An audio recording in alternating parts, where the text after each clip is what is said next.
पैसा देने से नहीं है, पैसा देने से परेशानी होता तो क्या 40,000 बेसिक है एम्प्लॉय का, 80,000 बेसिक है अफसर का, तो 80,000 बेसिक में अफसर रिक्रूट कर रहे हैं, 40,000 बेसिक में एम्प्लॉय नहीं रिक्रूट कर रहे हैं। नहीं करने लगे हैं, जो संगठन कर सकता है उसको खत्म करना चाहते हैं, और उसका क्या कारण है उसके बारे में हम चर्चा करेंगे।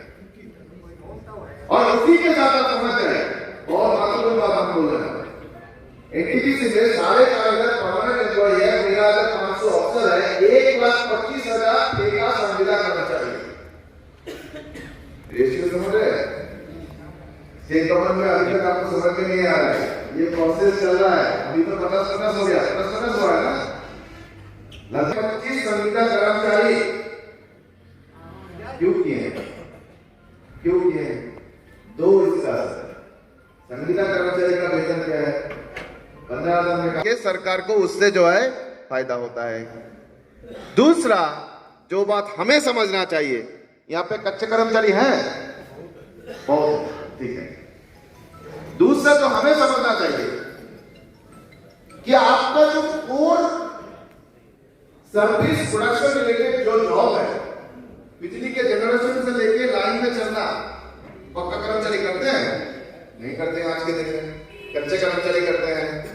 हेल्थ के भी आप देख लीजिएगा, कोई भी दफ्तर में आप देख लीजिएगा, जो पहले क्या था, पहले थे कि कच्चे कर्मचारी पहले लगे थे कि गार्ड का काम करेंगे, उसमें लगे थे इस पर जो क्लीनिंग का स्वीपिंग का काम करेंगे, फिर लगाया कैंटीन में काम करेंगे, फिर लगाया प्योर में काम करेंगे, अभी तो क्लार्क का काम भी करते हैं। और अगर आप इंडस्ट्री में जाइएगा तो जनरेशन, ट्रांसमिशन, डिस्ट्रीब्यूशन, गाड़ी चलाना, रिपेयरिंग, सब कुछ जो है कच्चे कर्मचारी करते हैं। तो मैंने आपको बताया कि हम जो है, हम अगर काम बंद कर दे तो पूरा हरियाणा ठप हो जाएगा।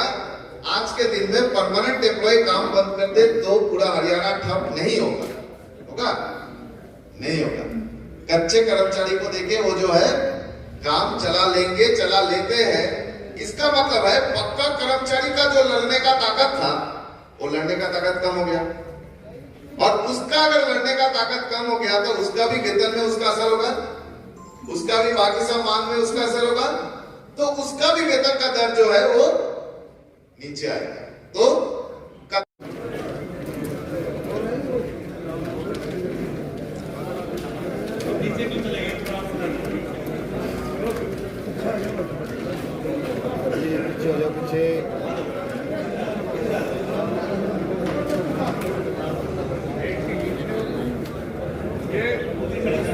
फोटो दे देंगे जी, सबको दे देंगे, आप थोड़ा इधर हो जाएगा, देखना खराब करेगा आप।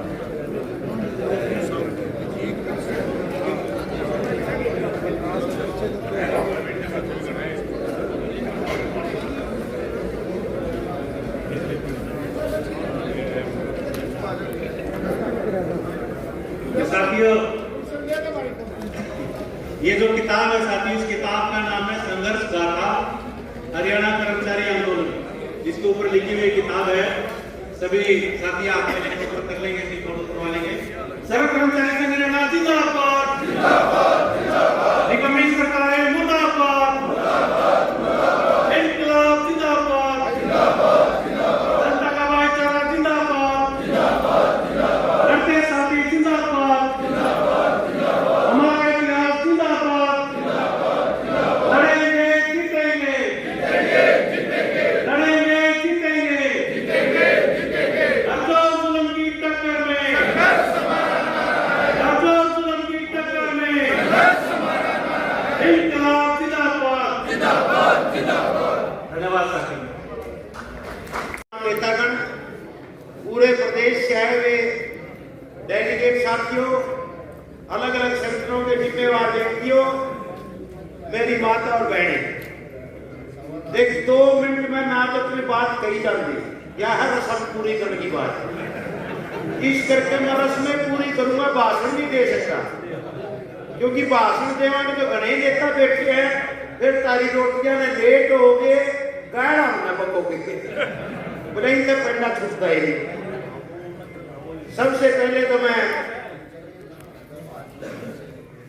अपनी तरफ से, और आजकल मैं किसाना में काम करूं हूं, मेरे संगठन की तरफ से जो सर्व कर्मचारी संघ का इतिहास लिखा है सत्यपाल शिवाजी ने, मैं उनको बार बार क्रांतिकारी उबाड़ी मार देता हूं।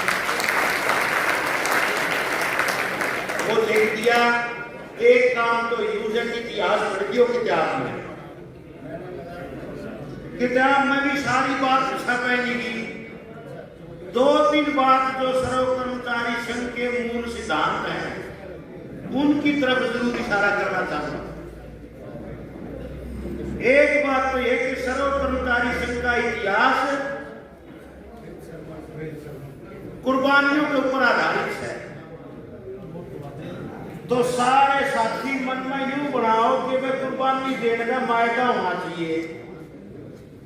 दूसरी बात, सर्व कर्मचारी संघ का इतिहास ईमानदारी का इतिहास है। ईमानदारी का मतलब यूं नहीं केवल रुपये को नहीं खाता, वह तो सहज है। जो रुपये खाएगा चाहे ब्लॉक में हो, चाहे तहसील में हो, चाहे स्टेट में, और सर्व कर्मचारी संघ का लायक भी है, कोई भी हो तो भाई। ईमानदारी का इतिहास है। और ईमानदारी का इतिहास की संघ की बात नहीं कहता। मतलब एक बात और कहा तो साक्षी बोलना। अब प्रधान जी ने चिट्ठी के दी, व्हाट्सएप कर दिया, आजकल तो औजार भी बदल के नहीं मारा, यह भी समस्या हुई है। हमें तो चिट्ठी घेरा कर दे, गेट मीटिंग करया कर दे, सामने भेटिया कर दे। अब इसे तो करते गेम बदल गया, सारे डेलीगेट आया करते, तर्कन जोड़े टांगे, कोई रेल मानता, कोई बस मानता। आज आए तो हमने कहा ये खड़ी करने जगह नहीं पाई, बात इतनी हो रही है। हमें तो बुराई नहीं, कुछ का बुरा न मानिए, अच्छी बात है कि उस समय बदल गया। लेकिन उस बदले हुए समय में भी कुछ बेसिक बात है, उसमें ना याद रखोगे ना। आपकी राज्य कमेटी की मीटिंग है, ये संसद में बात है, आपने कह दिया भाई तड़के मीटिंग है, जरूरी मीटिंग है, सब ना आना। तड़के ने प्रधान जी टेलीफोन करेगा, जिला प्रधान आए नहीं, प्रधान जी ना किया तो बहुत जरूरी काम हो गया। काम क्या हो गया? ब्याह में तंबू में चढ़ लाग गया, हमें गुलाब जामुन खाओ, यूं काम हो गया। यानी झूठ नहीं बोलना चाहिए कभी भी। अगर आप संगठन के फैसले में झूठ बोलते हो तो यह पैसे खाने से ही बड़ी बदनामी है, यह बड़ा कसूर है। तो इसलिए अनुशासन, सच्चाई, ईमानदारी, कुर्बानी, ये सर्व कर्मचारी संघ का इतिहास की मूल धाराएं हैं। एक तो युग और दूसरा युग के भाई मांग मुद्दा पर मैं ना चर्चा करना चाहता, मेरी बदलगी वो आपके नेतृत्व करेंगे, बता देंगे कि आपने भी मेरा। लेकिन एक सर्व कर्मचारी संघ की बात या शुरू से बड़ा जब से देखे कि देश में प्रदेश में किसी भी आदमी के साथ कोई जाति होगी, किसान हो, मजदूर हो, दुकानदार हो, महिला हो, पुरुष हो, नौजवान हो, विद्यार्थी हो, हम सबके साथ न्याय के लिए खड़े होंगे। ये सर्व कर्मचारी संघ का एक सिद्धांत रहा। तो यह बात लेते हुए लंबी चर्चा कर नहीं सकते क्योंकि समय का दबाव है। और मोटी बात यह सही है कि देश भाई कंपनियां का वादा जान लगे, कंपनी आएगी सारी। हम तो किसानों में काम करा, बड़े किसान को कहे, किसी ने जानकारी दी, किसान गुमराह भी हो गए। आपने कहा किसानों ने कहा खाद के कारखाने बंद कर दो, खाद कंपनी का बाहर का होगा, सस्ता पड़ेगा। फिर जो बोले खेती बाड़ी यूनिवर्सिटी में खोज करना बंद कर दो, बीज बाहर का होगा। हमें याद है कि सिरसा के अंदर ये कपास का इलाका होता था जहां बैठे, और यहाँ कपास की खोज का केंद्र होता था बहुत बड़ा, जो पूरे हरियाणा के लिए खोज करके कपास का बीज की नई नई किस्म निकाला करता। आज वो बंद है, आज वो हिसार की यूनिवर्सिटी का बंद है। खाद कंपनी का, बीज कंपनी का, दवाई कंपनी की और एक फ्रिज कंपनी की होगी, और आगे या फिर बात या बिजली की कंपनी की होगी। मैं बिजली बोर्ड के कर्मचारियों को विशेष तौर पर इस बात के लिए धन्यवाद देना चाहता हूं कि आज अगर प्रदेश में किसान और ये खेती बची है तो ये बिजली बोर्ड को प्राइवेट रोकने में तो बिजली बोर्ड की यूनियन का योगदान है और सड़क कर्मचारी का योगदान, हम उनको बार बार मुबारक करते हैं। तो यह बात जो मैंने कही है कि किसी के साथ कोई अन्याय उसके साथ मिले होना, इस बात को मत भूलना।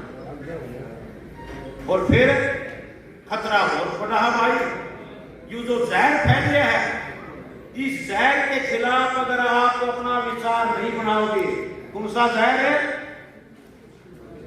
ये शब्द करना को तो नहीं कहेगा बोले तू मां फैल गया, तू मां कहेंगे पराली का, जो मीडिया का भी चल रहा है, कोई मीडिया भाई उसकी ना भाई अरे बैठा तो रोज कहेंगे दिल्ली मिला करती खत्म हो जा, प्रदूषण इतना आवा पेरुआ चल रहा है, शिक्षा का तू मां जावा डब्बो वाले की तरफ और कमाएंगे बेटा दिल्ली आ गई तू मां। और फिर भी कुछ लोग अखबार खटकत रखते हैं, हाँ मेरा प्रदूषण ने तो कुदरत कर दिया। अरे ब्याह मैं पटाखे बाज रहे दिवाली दशहरे ने सारी बैच नहीं सुन देते और अपने बालक यू प्रदूषण फैलावे जब अपन ना रोकेंगे तो अपना प्रदूषण के प्रति चिंता है, फिर नहीं होगी किसान ना करके आई।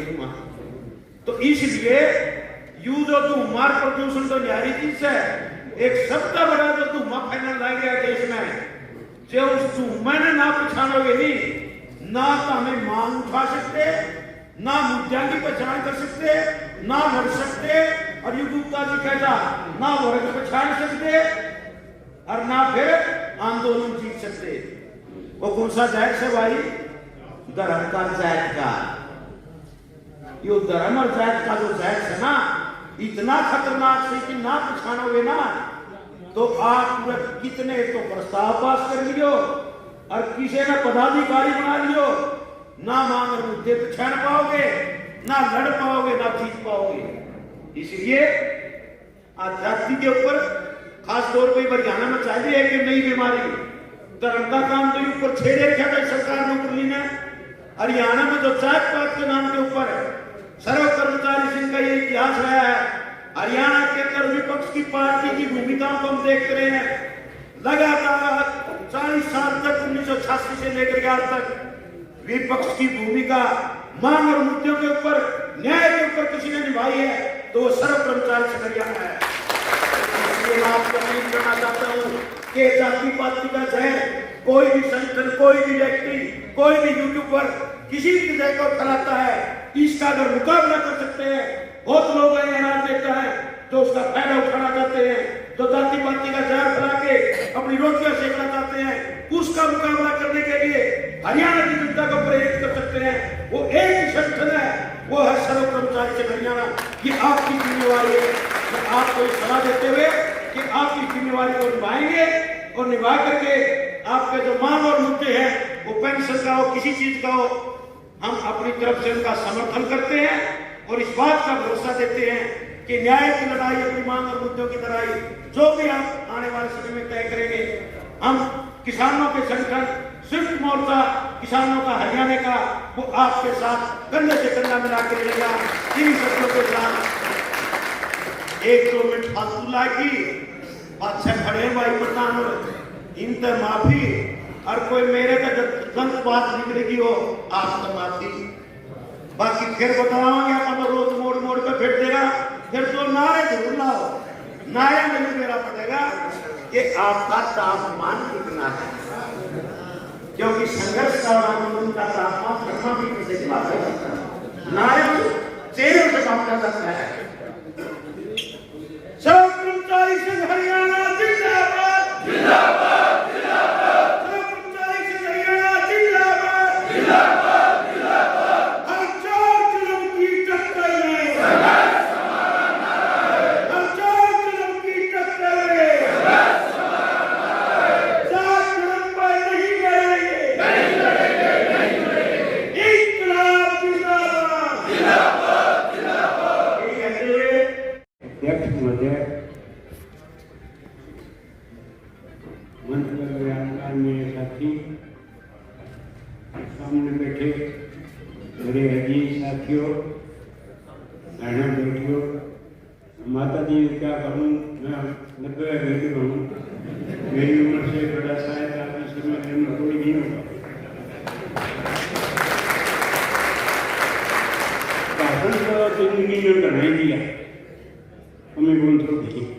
अरे भाई भाषण देता हुए सुन दे, मैं 2 मिनट आपसे बात करूँगा सिर्फ सर्वकर्मचारी संघ की। सर्वकर्मचारी संघ का गठन हुआ, उस पर एक किताब लिखी है क्रांतिकारी साथी सतपाल सिंह ने, और उसमें सारा विवरण है हरियाणा के जितना इंफॉर्मेशन ये जुटा पाए हैं बड़ी कोशिश करके। और किताब कीमती पड़ी, मैं तो देखो पिता ने जो पिया के साथ ही आज देसी दारू की बोतल 150 रुपया नहीं आ, जो पीते उनको बताया किताब की कीमत रखी सारी 120 रुपया। मेरे आपसे इस बात की अपील करूँगा, यह किताब सारा लेके जाइए, पढ़ो, इसमें सारा सुंदर लिखता है, सारी बातें लिखी है। सर्वकर्मचारी संघ के पहले की बात की सारी बड़ी कोशिश की है, साहब बड़ी मेहनत की है। फिर सर्वकर्मचारी संघ के जनरल सेक्रेटरी भी रहे हैं और अध्यापक संघ में प्रधान जनरल सेक्रेटरी रहे हैं, आपको पता हुआ। तो साथियों थोड़ी सी बात मैं आपको कहना चाहता हूँ कि 1960 उम्र ज़्यादा होने की वजह वो डेट भूल जाए, आपको पता ही है, भूली जाती है। 83 या 84 की बात होगी, मैं और बाबू अमरनाथ करा करते थे हमारे बिजली बोर्ड में, तो दोनों हमारी बिजली बोर्ड की यूनियन का मैं जनरल सेक्रेटरी था। उसकी एफिलिएशन दिल्ली के अंदर जो electricity supply federation of India के प्रधान थे, MP थे, वहाँ एफिलिएशन ली थी। मेरे साथ बाबू अमरनाथ थे और मैं था, मतलब मैं जनरल सेक्रेटरी एप्लीकेशन दी तो एफिलिएशन ली। उसके बाद 1988 में सर्वकर्मचारी संघ बना, इसकी एफिलिएशन मैं और साथी सरदार प्रीतम सिंह मली हमारे कैशियर होते थे। दिल्ली के अंदर कॉन्स्टिट्यूशन क्लब के अंदर ऑल इंडिया लेवल की जो कॉन्फ्रेंस थी उसमें हम गए थे, और वहाँ general secretary all India state movement employ federation के सुकमल सेन जो MP थे, तो इसकी एफिलिएशन सर्वकर्मचारी संघ की affiliation all India state government employ federation में था। उसके बाद आगे बढ़े, उसको देखो Sarvakarmachari Sangh all India state government employ federation के साथ रहते हुए आज इसका प्रधान सर्वकर्मचारी संघ हरियाणा है। All India state government employ federation का जो प्रधान है सुभाष रामा जी, अभी तक आया नहीं, मेरे ख्याल में ये गौरव हुए कि जब आज करना उन्होंने, उसका प्रधान सर्वकर्मचारी संघ हरियाणा है। मुझे बड़ी खुशी होती है इस बात की, तो हमारे साथ थी तो आज, और वो सर्वकर्मचारी संघ के प्रधान होते हुए उसका प्रधान बना था। उसके बाद रिटायर हो गए, तो सर्वकर्मचारी संघ का प्रधान तो और बढ़ गया। All India state government employ federation में जो प्रोविजन है कि रिटायरी प्रधान रह सकता है, उसके अंदर 50% आदमी रिटायरी है जो पदाधिकारी है, तो वो दूसरी टर्म रिटायर होने के बाद में भी प्रधान लंबा सा चुनेंगे। और इतना ही नहीं, इससे आगे बढ़कर जब इस all India state government employ federation बना था, इसका हेडक्वार्टर कलकत्ता में था, और उसका हेडक्वार्टर भी यहाँ हरियाणा में है, कलमगढ़ के अंदर, जो भी सारा फिर सुभाष रामा हो जाता है। मीटिंग में फैसला हुआ तो इसका हेडक्वार्टर कलकत्ता की बजाय दिल्ली बनाया जाए। तो दिल्ली के अंदर जगह में मिलनी कोई आसान नहीं, बारी दिल्ली के अंदर कहीं कोई जगह तलाश करी, उसका एस्टिमेट बनाया तो वे 5 करोड़ रुपए लगेंगे। अगली मीटिंग में लंबा साहब ने एक प्रस्ताव रखा, तो 5 करोड़ रुपए लगेंगे। दिल्ली में रेलवे स्टेशन से उतर के कोई भी ऑल इंडिया लेवल से आएगा, 1 घंटे का मेट्रो का सफर है। आप हरियाणा में बनाओ, 4 करोड़ रुपए बढ़ा देगा, 1 करोड़ फालतू मिलेगा, और हरियाणा के अंदर वो 1 घंटा सफर पकड़ता है दिल्ली से मेट्रो का, तो सारे आगे थे। और इसके साथ साथ मुझे खुशी इस बात की है कि सर्वकर्मचारी संघ का ही नेता Shripal Bhati all India state government employ federation का कैसे। इतना नहीं, मैं अपने आप को बड़ा सौभाग्य समझता हूँ तो मेरे कहने होते हुए मेरे सहयोगी है जब मेरे जिला लेवल के नेता रहे, आज आपके सामने सीएम भारती मास्टर जी बैठे हैं। सीएम भारती अध्यापक संघ के भी नेता रहे हैं, सर्वकर्मचारी संघ के भी नेता रहे हैं। ऑल इंडिया लेवल पर अध्यापक संघ के 3 मतलब संगठनों के अंदर सेंट्रल लेवल के नेता है। मुझे पूरा पता नहीं, मैंने आपके से इसलिए पूछा। भारती साहब के लिए भारती साहब से मिलने में टाइम निकाल मिला नहीं पूछूं। 3 मतलब सर्व कर्मचारी संघ की बात करता मैं कि सर्व कर्मचारी संघ की बढ़ोतरी सर्व कर्मचारी संघ के नाम से वहाँ देता है। तो मुझे बड़ी खुशी होती है इस बात को देखकर। हमारी बनाई यूनियन ने हमारे बनाए संगठन ने एक छोटा सा पौधा लगाया था कुरुक्षेत्र के अंदर जो यूनिवर्सिटी है उसके कर्मचारियों के हड़ताल सर्व कर्मचारी संघ की देन है। हड़ताल बड़ी जबरदस्त थी। बंसीलाल का रात करवाई, सारे जेल में प्रधान बाबूराम गुप्ता जेल में क्वार्टरों में जो रहते थे उन्हें पानी के कनेक्शन काट दिए, सीवर के कनेक्शन काट दिए। जुल्म तो बंसीलाल जुल्म को राजा हो, हमें पता ही बात लोग भारत प्रवास तो रहे नहीं होंगे।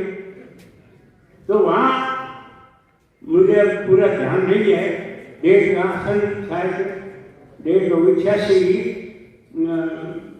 23 या 24 तारीख है, मैंने पूर्णिया भूल कर कुरुक्षेत्र के अंदर रैली हुई उनके समर्थन में सारे हरियाणा के कर्मचारियों की, और उसके अंदर दिल्ली से स्टेट ऑल इंडिया लेवल का स्टूडेंट नेता SFI के जनरल सेक्रेटरी सीताराम जेतुरी आए थे। और उस रैली के अध्यक्षता मैंने की कुरुक्षेत्र के अंदर काली कबली वाले मैदान में हुई। और वहाँ पर आह्वान क्या था सुकेश ने, तो जो साथी चादर दे के भेजी है कि संघर्ष से पैसों को बगैर संघर्ष नहीं होना चाहिए। लोगों ने कहा कि वो चादर हो पान बांधी पान लुगाई घास ले पान बांधी लुटा नहीं। और उसके फिर मैं अध्यक्ष में बोला, उसके मैंने ये कहा आज 23 तारीख है, 1 तारीख को तनख्वाह मिलेगी। हर एक कर्मचारी एक दिन की तनख्वाह मिलेगी।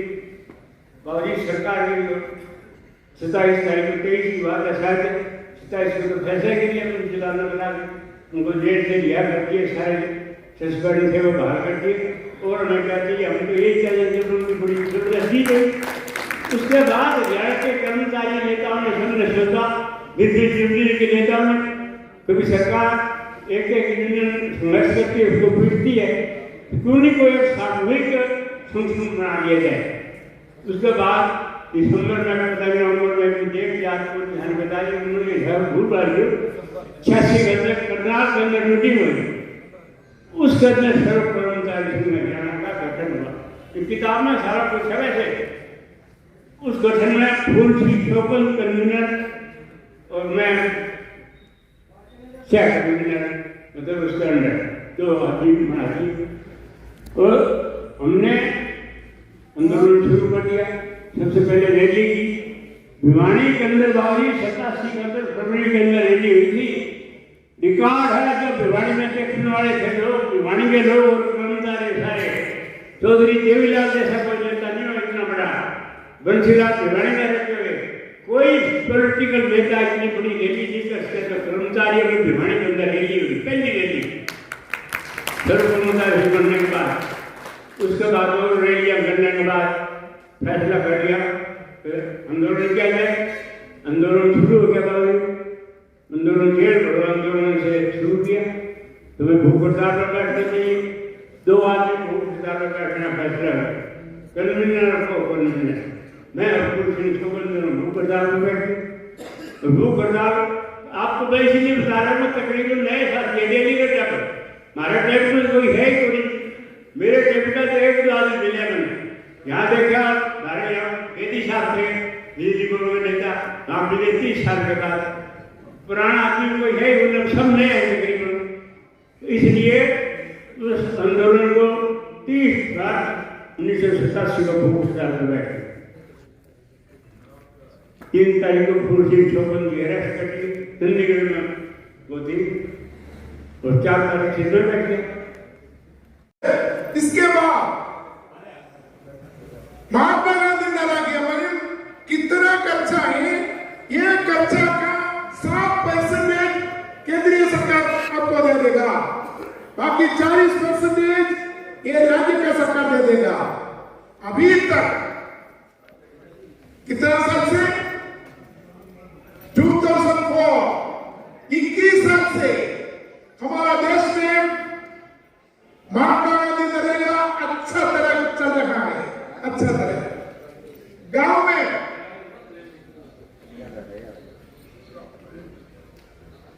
में गरीबी आदमी के लिए, उसके घर के लिए कितना पैसा मिलता है, कम पैसा मिलता है, कहां से मिलता है?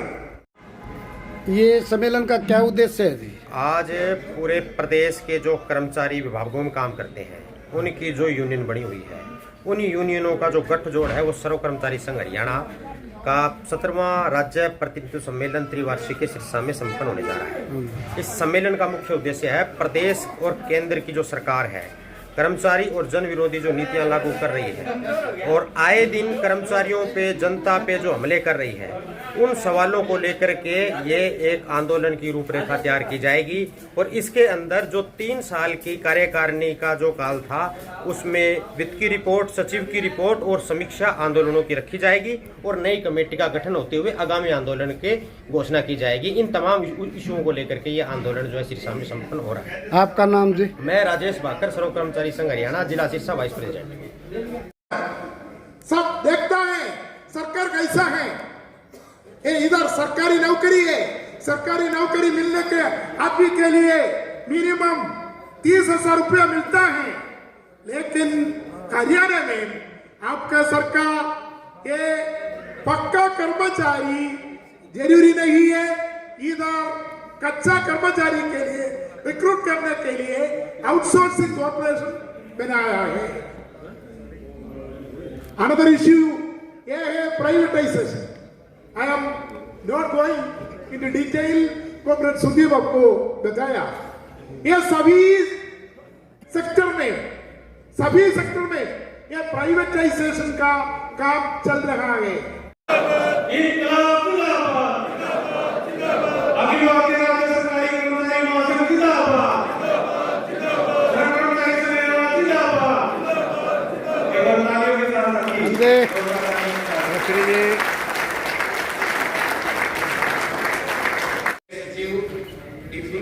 सेक्रेटरी साथी सुदीप दत्ता, स्टेज पर विराजमान सर्व कर्मचारी संघ राज्य का नेतृत्व और पूरे प्रदेश से आए हुए साथियों, डेलीगेट साथियों, बहनों, सबसे पहले तो हम आपके आभारी हैं कि सर्व कर्मचारी संघ ने अपने काम किए हुए लोगों को, रिटायरी लोगों को भी याद किया, बुलाया, आभार व्यक्त करते हैं।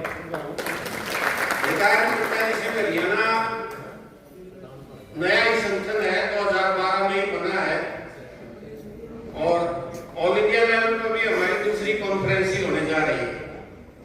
बहुत पुराना संगठन नहीं है। मैं रिटायर कर्मचारी संघ हरियाणा की तरफ से आपके इस 17वें सम्मेलन को क्रांतिकारी शुभकामनाएं प्रकट करता हूं और इसकी सफलता की कामना करता हूं। साथियों, दो एक बात हमारे संगठन की कह के हम जगह लेंगे अपनी, जहां नई नीतियों का, इस सरकार की नीतियों का प्रभाव वर्किंग एम्प्लॉइज पर है, वर्किंग क्लास पर है, वहां रिटायरी लोगों पर भी जबरदस्त प्रभाव। हम शिक्षित हुए हैं, हमारे रिटायर के जो सामाजिक सुरक्षा के लाभ है, पेंशन है, उनको बचाने के लिए, लेकिन साथ साथ हम शिक्षित हुए तो हमारे पास समय है, हम सामाजिक काम भी कर रहे हैं। हमारे रिटायर हुए साथी लगभग सभी ट्रेड है, ऐसा कोई साथी नहीं है जो जेल ना गया हो, टर्मिनेट ना हुआ, बदली ना हुई हो, जेल में उसने कोई सजा ना, बलिदान ना दिया हो और सबने संगठन में काम किया हो। इसलिए हमें एक ट्रेड बुद्धिजीवी काम करने वाला वर्ग मिला। रिटायर होकर एकदम खाली नहीं हो जाता आदमी, उसमें कैपेसिटी बस्ती है, उसका एक्सपीरियंस है, उसका यूज करना चाहिए समाज को। उस दृष्टि से ये संगठन बना और हम लोग किसान सभा में भी काम कर रहे हैं। बलबीर मास्टर जी हमारे राज्य के अध्यक्ष मास्टर जी थे, वो जिलों में भी कई जगह हमारे प्रधान हैं या महासचिव हैं, बाटू साहब हैं, कैशियर हैं, अध्यापक सिंह के सिंह के भी कैशियर रहे, हम किसान सभा के हैं। CITU में भी हमारा नेतृत्व काम करता है, सतीश सेठी हैं हमारे जनरल सेक्रेटरी थे। CITU में काम करते हैं वीरेंद्र डंगवाल हैं, हैदराबाद में CITU के सेक्रेटरी हैं। इसी प्रकार से हमारी जो बहनें हैं वो महिला समिति में काम कर रही हैं। हमारे कुछ साथी जो साइंस मूवमेंट से जुड़े हुए हैं वो वहाँ काम कर रहे हैं। तो सब रिटायरी साथी अलग अलग संगठनों में बहुत महत्वपूर्ण काम कर रहे हैं। इन सब के जो आज के दिन खतरा है वो ये है साथियों, जो पेंशन हमें मिल रही है इस सरकार को गले नहीं उतर रही, नयों को तो दे नहीं रही 2004 के बाद, और हमारी डिमांड है वो भी दी जाए और उसका मूवमेंट भी है देश में। हम लोगों को सरकार ये कह रही है कि इतना काम कर लिया, अब ये क्यों इतना पैसा इनको पेंशन का दिया जाए। हमारे पास HKR में कच्चे कर्मचारी 20-22 हजार में काम करने वाले लोग हैं, उनको ना DA देना, ना मेडिकल देना, ना रिटायरमेंट का बेनिफिट देना, उनसे काम ले रहे, वो आधी तनख्वाह ले रहे, 50-60-70 हजार पेंशन ले रहे घर बैठे। ये इस सरकार को गले नहीं उतर, और उसके लिए उन्होंने 2 प्रबंध किए। पिछले 25 मार्च को जब संसद का सत्र चला तो वो एक वित्त विधेयक लेके आए। उस विधेयक में सरकार ने जो पेंशन 17 दिसंबर 1982 को सुप्रीम कोर्ट का फैसला है कि पेंशन खैरात नहीं है, पेंशन कोई दान नहीं है, पेंशन कोई भीख नहीं है, पेंशन कर्मचारी का हक है, राइट है, वो उसको मिलना चाहिए। ये सरकार उसको याद करते जिन्होंने केस लड़ा और आज रिटायरी आदमी उसका बेनिफिट ले रहे हैं। उसके लिए ये लिया है कि अब सरकार की मर्जी है पेंशन दे या नहीं, राइट नहीं है, हक नहीं है, और वो वित्त विधेयक पास किया, हम उसको भी ड्रा करने की बात कह रहे हैं। दूसरा जो 8वां वेतन आयोग बैठा है उसकी टर्म ऑफ रेफरेंस में 3 नंबर पर देखा होगा आपने, वहां जो नॉन कंट्रीब्यूटरी पेंशन हमारी है उसको कह रहे हैं नॉन फंडेड है, हमारे पास फंड नहीं है। ये भी मोदी जी गुमराह कर रहे हैं देश को। 10 लाख करोड़ रुपए का पेंशन फंड हमारा रिजर्व पड़ा, पेंशन देनी चाहिए। इसके साथ साथ इन लोगों की इच्छा ये है कि इनको कोई भी रिटायरमेंट का बेनिफिट 70 साल के बाद ना दे, 70 तक देना पड़े, इनका DA फ्रीज कर दो, जो मिल रही है वही मिले। उसके लिए फाइट कर रहे साथियों। हम ये गारंटी देते हैं कि जाने नहीं देंगे इस पेंशन को, हमें चाहे कितनी बड़ी दुविधा निकल रही, लड़ेंगे, लड़के मर सकते हैं, लेकिन पेंशन हमारा राइट है, उसको खाली जाने नहीं देंगे। सरकार ने कम्यूटेशन का जो आज के दिन रेट है ब्याज का, उसके हिसाब से 11 साल में पूरी हो जाती है, लेकिन 4 साल और ज्यादा हमारे पैसे काट दिए सरकार। इंक्रीमेंट 1 साल वाला तो फैसला आ ही गया, मतलब कोई 1 जनवरी में 31 दिसंबर वाला तो उसको तो आ गया, लेकिन बाकी के 11 महीने 10 महीने 9 महीने का है कोर्ट में, उसकी लड़ाई भी लड़ी जा रही है। 18% DA आपका भी और हमारा भी, अभी भी मोदी सरकार हमारे बैठी है, दे नहीं रही कोरोना काल का हमारे जो रिटायरमेंट के बेनिफिट थे, हवाई यात्रा में, रेल यात्रा में 50% कंसेशन थी, वो कोरोना के नाम पर बंद की थी, आज भी बंद है। और हरियाणा में तो कमाल एक रखा है इस सरकार ने, रोज बूढ़े आदमियों की बेइज्जती करते प्राइवेट बसों वाले। सरकार ने प्रावधान दे रखा है, बस चलानी है तो जो गवर्नमेंट कंसेशन दे उस पर चलाओ, नहीं तो बंद कर दो। लेकिन वो मर्जी से उनको रास्ते में उतारते, पूरे किराए की मांग करते, नहीं उतरे तो उनकी बेइज्जती करते। इसके लिए भी कोई मिलकर आंदोलन करना पड़ेगा। हम ये जरूरी समझते हैं आज के दिन कि जो लड़ाई है वो अच्छी लड़ी जा सकती है, अकेले नहीं लड़ी जा सकती, और हमारे पास समय है, कोई सरकारी बंधन नहीं है, वो लड़ाई अच्छी रहेगी अगर वर्किंग कर्मचारी और रिटायर्ड कर्मचारी मिलकर लड़े। जो बूढ़े माँ बाप हैं या छोटे बच्चे हैं, सिर्फ वो पढ़ने के। अब आप देखो कितना बोझ, एक आदमी को 4 पढ़ने पड़ेंगे, वेतन का रोजगार नहीं तो कैसे पढ़ेगा। परिवार गंभीर गरीबी में जा रहे हैं। ये व्यवस्था अपने यहाँ बन रही है।